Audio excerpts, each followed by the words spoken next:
The legacy of war and conflict can never be fully erased, leaving a trail of death, devastation, and trauma. The displaced can be forced from their homes for years, even whole lifetimes.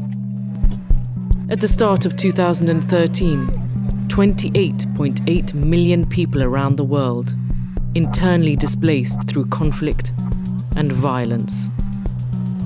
A number higher than at any time in the last 20 years. In the Democratic Republic of Congo, attacks spread fear.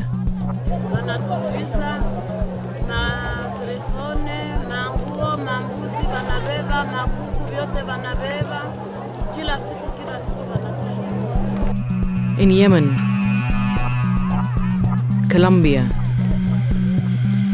and Myanmar, insecurity has a hold on thousands.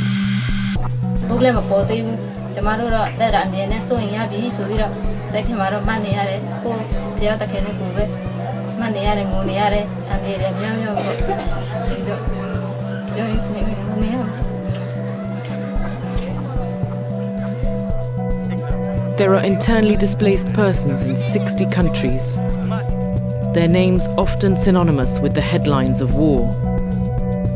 Afghanistan, Iraq, Chad, South Sudan. 15 countries have internal displacement crises now lasting decades. And new conflict has brought a flood of new internally displaced, 6 million, almost double the number the previous year. In Mali, civil strife displaces tens of thousands.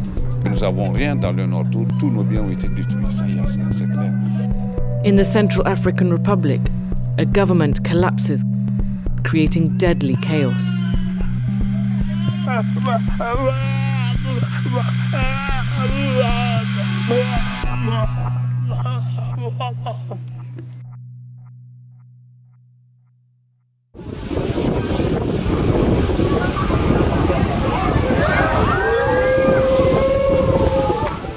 And across the hemisphere, a different kind of disaster.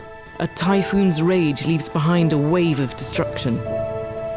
Recently in the Philippines, Typhoon Haiyan left a vast swathe of rubble and death. Everything to be rebuilt. It was a nightmare. It is terrible.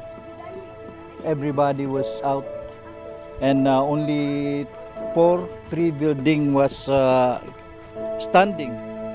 All the woods was scattered, animals, people died in the street, like that. For humanitarian agencies, protection is life-saving. Together we work to provide those in need with care, shelter, and birth registration to prevent statelessness. Still, this year, almost certainly the number of internally displaced will rise, and rise dramatically. The plight of so many cannot be set aside or forgotten. To change this, the world must pay attention. It must help. It must help now.